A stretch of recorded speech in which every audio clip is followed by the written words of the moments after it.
শহর থেকে বড় যে কোনো স্থানের আগে ইন বসে। শহর যেমন ঢাকা হলো একটা ঢাকা বাংলাদেশের একটি শহর। এই ঢাকা থেকে বড় হতে পারে ঢাকা থেকে বড় ক্যালিফোর্নিয়া, আরও একটি বড় শহর। অস্ট্রেলিয়া একটি মহাদেশ, এটি আরও বড়। এশিয়া কন্টিনেন্ট, অস্ট্রেলিয়া একটা বড় দেশ, সেক্ষেত্রে মানে ঢাকার থেকে আরও বড় অস্ট্রেলিয়া, আর অস্ট্রেলিয়ার থেকে আরও বড় এশিয়া কন্টিনেন্ট।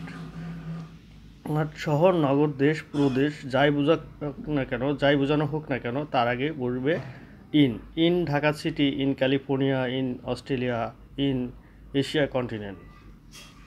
তারপরে আমরা যে বিষয়টি দেখব যে ইনের ব্যবহার আরও একটি ক্ষেত্রে হয়ে থাকে সপ্তাহ থেকে বড় যে কোনো সময়ের আগে ইন বসবে, অর্থাৎ সপ্তাহ, মাস, বছর, ঋতু, দশক, যুগ, শতাব্দী এদের আগে বসবে in. Example: in every week, in February, in winter, in 1917, on, in 16th century।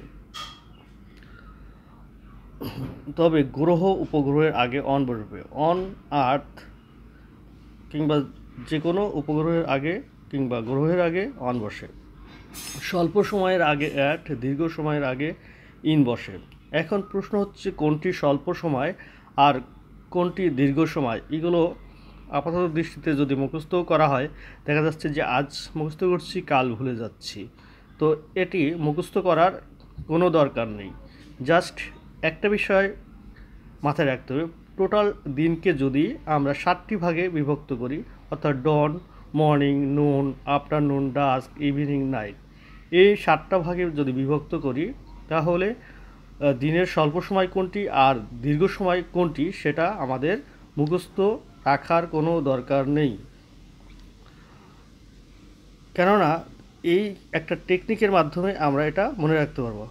এই 7টি ভাগে বিভক্ত করার পরে প্রথমে আমরা অ্যাড বসাবো, তারপরে ইন বসাবো, তাহলেই আমরা দিনের স্বল্প সময় এবং দীর্ঘ সময়টি আমাদের মাথায় থাকবে। যেটাই আমরা অ্যাড বসাবো সেটা হলো স্বল্প সময়, আর যেখানে আমরা ইন বসাবো সেটা হলো দীর্ঘ সময়। প্রথমে আমরা বলেছি যে প্রথমে অ্যাড বসাবো, যেমন অ্যাট ডন, এটাকে আবার কেউ কেউ ডাউন বলে, কিন্তু এটার উচ্চারণ হবে ডন, অর্থাৎ প্রভাত। তারপরে হচ্ছে ইন, অ্যাড বসিয়েছি, এরপরে ইন মর্নিং।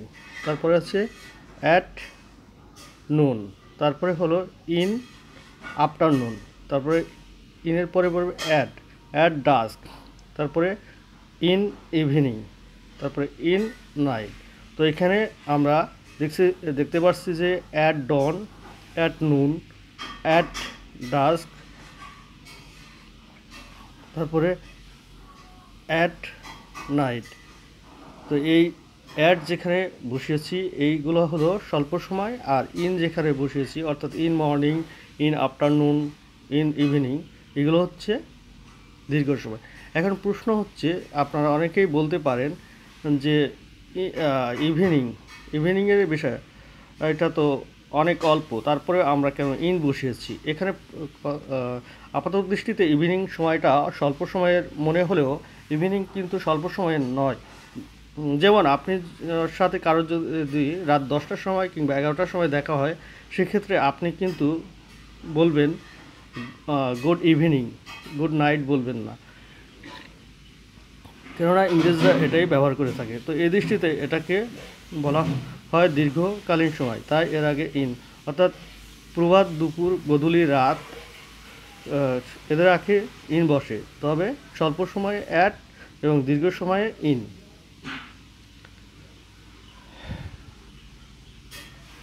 তারপরে আরেকটা বিষয় আমরা দেখব, সেটা হচ্ছে সপ্তাহ থেকে বড় যে কোনো সময়ের আগে ইন বসবে।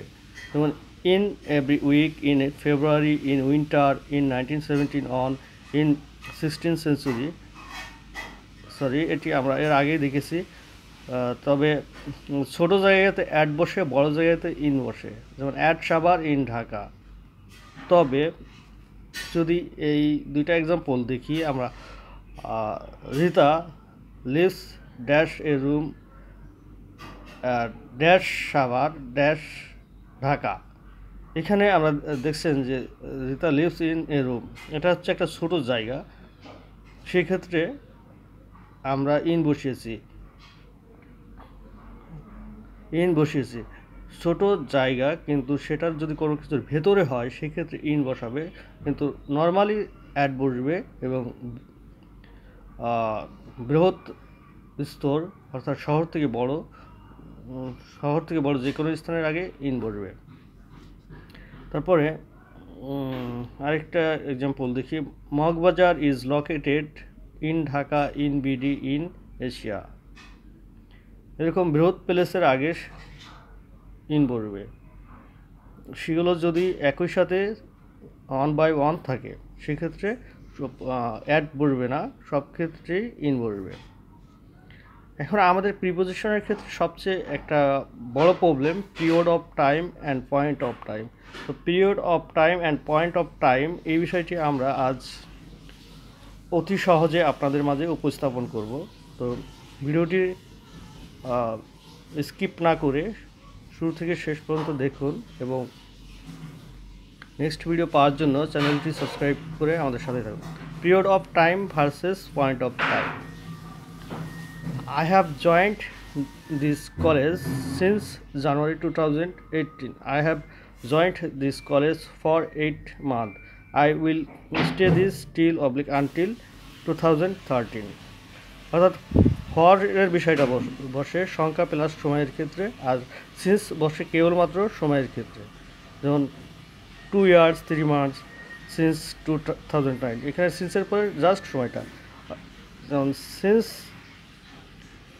এই চিত্রের মাধ্যমে আমরা বিষয়টা ক্লিয়ার হব।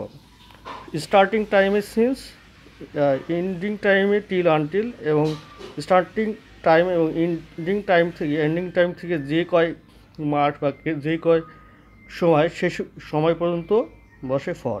তো ভিউয়ার্স, এতক্ষণ ধরে ভিডিওটি দেখার জন্য ধন্যবাদ। আবারও দেখা হবে নতুন কোনো ভিডিও নিয়ে। ততক্ষণ পর্যন্ত ভালো থাকবেন, সুস্থ থাকবেন। Good bye, tata.